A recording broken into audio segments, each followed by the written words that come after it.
Hello, good afternoon.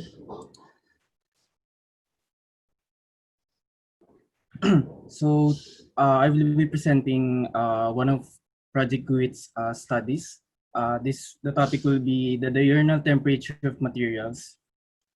So, to start off, medyo recap ko lang yung sinabi ni Miss Babaan kanina. So, one of the causes of urban heat island is the incorporation of artificial materials. So, there are actually two main causes of urban heat island. Yung una, yung introduction of buildings, tall buildings, which nagtatrap ng heat sa underlying streets. Tapos yung isa, yung incorporation of artificial materials such as concrete and asphalt which have higher emissivity. So dahil dito sa mga tinatawag na pervious materials na to, mas nagtatrap ng heat sa cities. So dahil dito sa incorporation of artificial materials, we need to know kung ano yung materials best to use para ma-mitigate ng urban heat island. So the details of this study are as follows. So yung una, yung objective is to understand the variation in temperature of different materials. So this will be used to recommend which materials are best to use for mitigating urban heat islands. So in Project GUHeat, so we conducted two experiments last year. Yung una around UP Diliman, which we recorded different temperatures of materials around the campus. Yung pangalawa naman, we recorded the temperature of materials pero under one setup.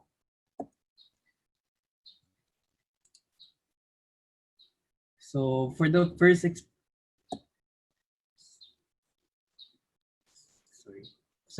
experiment, so yung fieldwork namin, ginawa namin around May 21. So we gathered the temperature of different materials from 8 a.m. to 6 p.m., a total of 10 hours. So every hour, kinukuha namin yung temperature ng different materials at the same point hourly. So we gathered the temperature of 20 points. In total, there are around 11 materials or 12 materials that we gathered the temperatures.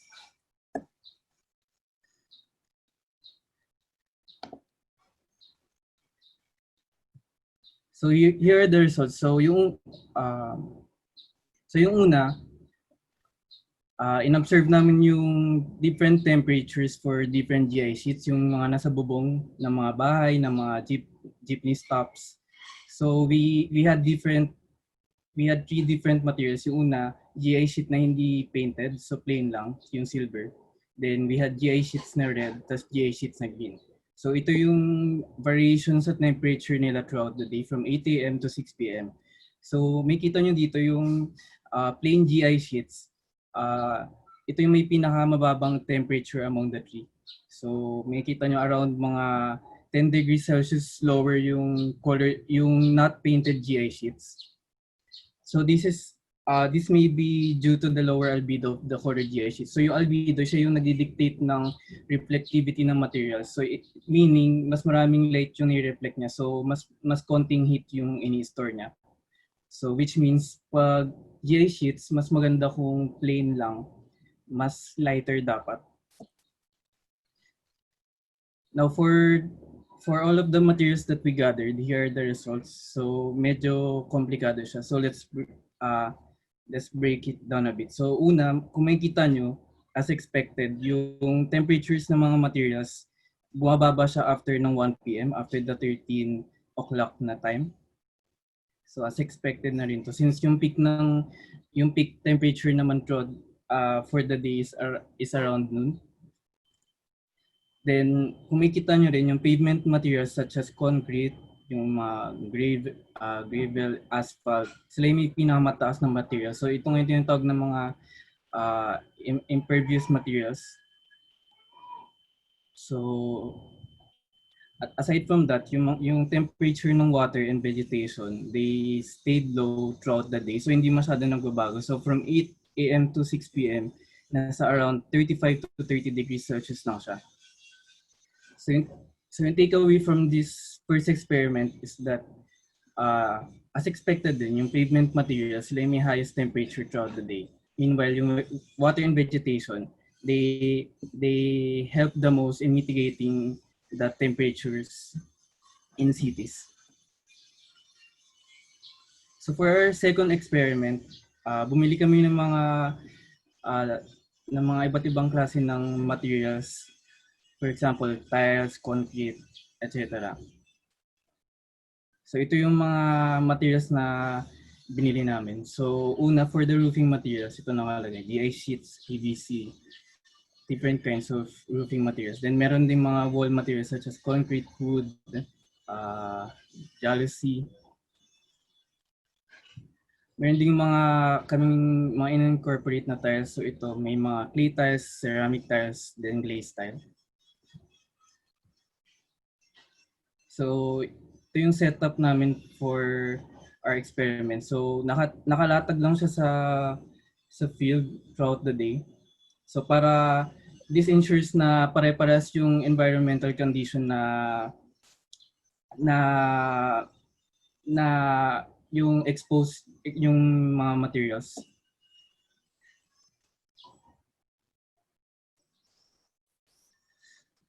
So for our fieldwork, we conducted it noong October 15, 2019. So nag-start kami from 9 a.m. tapos natapos ng 11 p.m. So total of 14 hours yung observation namin. Hourly din to. So yan, so meron kaming infrared thermometer tapos nag-gather kami ng temperatures throughout the day. So isa to sa mga results. So una, for the tiles, so kung makikita nyo, nag-lower din temperature habang from 11 a.m. hanggang 11 p.m. So bumababa na yung temperature. So makikita nyo dito na, for example, yung ceramic tile na black, siya may highest temperature throughout the day. So around 50 degrees Celsius siya noong 11 a.m. tas around 1 p.m. nasa around 56 degrees Celsius na siya. Meanwhile, let's say yung ceramic tile na white, siya may lowest temperatures throughout the day. So, siya tong gray dito.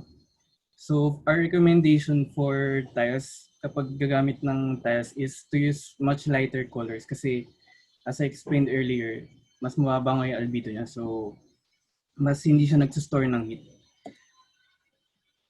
Meanwhile, for GI sheets, so meron din kaming tatlong GI sheets dito, tulad ng first experiment namin.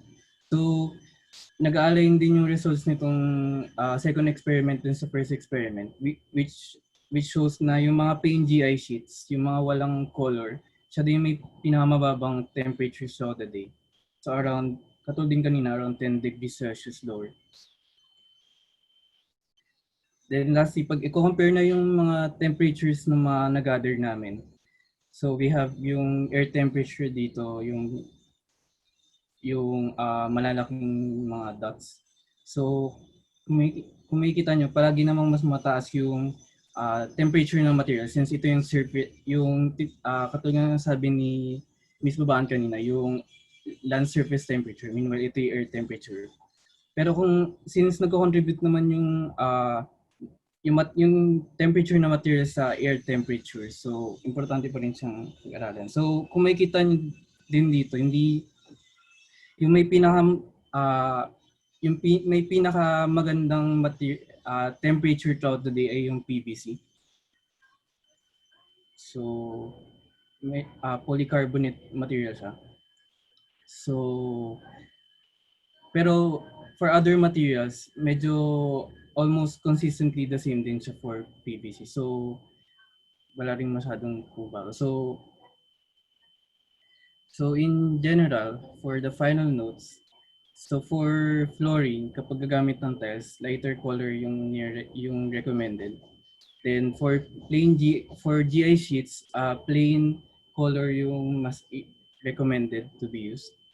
Then PVC is the best material to use for mitigating high temperatures through the day. Then of course, as stated dun sa mga previous studies, incorporation of water and vegetation is still the best method for mitigating UHI kasi sila yung mas hindi nag-absorb ng heat throughout the day. So meron silang cooling effect sa surrounding environment. So that will be all. Thank you.